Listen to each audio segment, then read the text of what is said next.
ste pomočnica ravnateljice osnovne šole Gorje in tudi vaš vrtec je pred letom praznoval častitljivih 50 let. Kakšne spremembe ste vnesli zdaj v ta vrtec, v te prostore notranje? Tako je, v lanskem letu smo obeležili 50-letnico našega vrtca in zelo nas veseli, da smo ravno konec lanskega šolskega leta pričeli z malo večjo osvežitvijo, rečemo, vrtca. Zamenjali smo vse tlake, zamenjali smo stopnišče, ograje, zamenjali smo v eni sobi vso napeljavo, radiatorje. In zelo smo veseli, ker se je vrtec kar odprl, prostor je postal toplejši, svetlejši in se zahvaljujemo ob tej priložnosti našemu ustanovitelju občini, ki nam je omogočila, da smo se lahko lotili tega zalogaja. Naša stavba je stara, rečemo, da je pravzaprav neprimerna za vrtec, ampak tokratna osvežitev bo resnično veliko pomenila in se zelo veselimo septembrskega prvega dne, da bodo tudi starši videli, kaj smo v tem času uspeli pripraviti. No, potekajo še zadnja dela in koliko otrok imate v vrtcu? Naš vrtec ima sicer 7 skupin, za 5 skupin imamo prostora v tej stavbi, se pravi stari stavbi vrtca, 2 skupini pa že ves čas delujeta v prostorih šole. Koliko časa je potekala prenova vrtca? No, sama prenova vrtca teče že od leta 2015 naprej. Namreč v letu 2015 smo kandidirali za sredstva Ekosklada, tako da smo v letu 2015 energetsko sanacijo izvedli na stavbi vrtca, torej zamenjali smo kotlovnico, prej je bila kotlovnica na olje, zdaj je kotlovnica na pilete. Ta kotlovnica ne ogreva le stavbe vrtca, ampak ogreva tudi stavbo knjižnice, ki smo jo zgradili v letu 2011. No, v letu 2015 pa smo poleg kotlovnice tudi opremili vrtec z izolacijo sten. Kompletno smo zamenjali stavbno pohištvo, torej okna, ki imajo stekla proti izhajanju toplega zraka.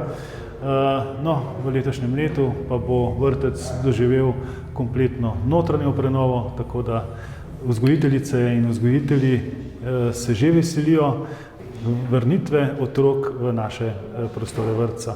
Skratka, sedaj so prostori bolj svetli, prihaja tudi nova oprema, za malčke bo dosti bolj razveseljivo in pa seveda tudi bolj praktično.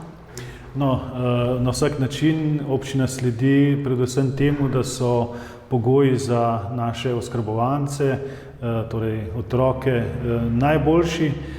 No in lahko rečem, da so projektanti se potrudili, da so izbrali pravilne barve za prostore, ki jih imamo in da se bodo naši malčki dobro počutili.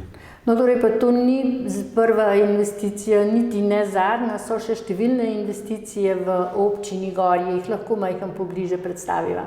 No, poleg naštetih investicij se nam približuje tudi začetek gradnje kanalizacije v vasi Podhom, namreč povezovalni kanal do čistilne naprave je že zgrajen, nekaj krakov v sami vasi pa primanjkuje, tako da smo tudi tam kandidirali na sredstva kohezije.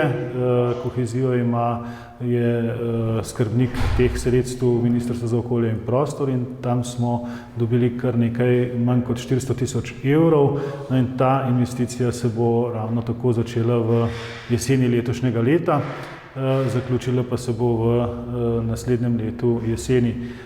Ta investicija seže tudi do vasi Spodnje Gorje. V Spodnjih Gorjah pa se bo zgodila rekonstrukcija državne ceste Spodnje Gorje Fortuna, tako imenovana, v dolžini 1,2 kilometra, v vrednosti nekaj čez 1,5 milijona.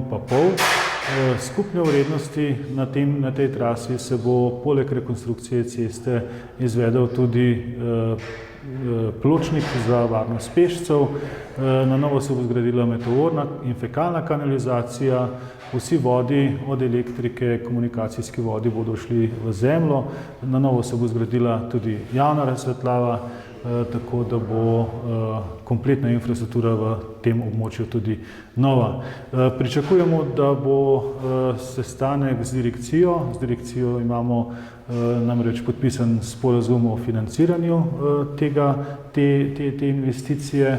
8. februarja je dorečeno, da imamo prvi sestanek za uvedbo v delo, namreč izvajalci so že izbrani. Za samo rekonstrukcijo ceste je izbran najugodnejši ponudnik, to je Gorenjska gradbena družba. Za izgradnjo fekalne kanalizacije pa je izbrana najugodnejše podjetje, torej Lavako iz Ljubljane. Hvala lepa, ko bo kaj novega, pa se ponovno oglasimo. Hvala vam.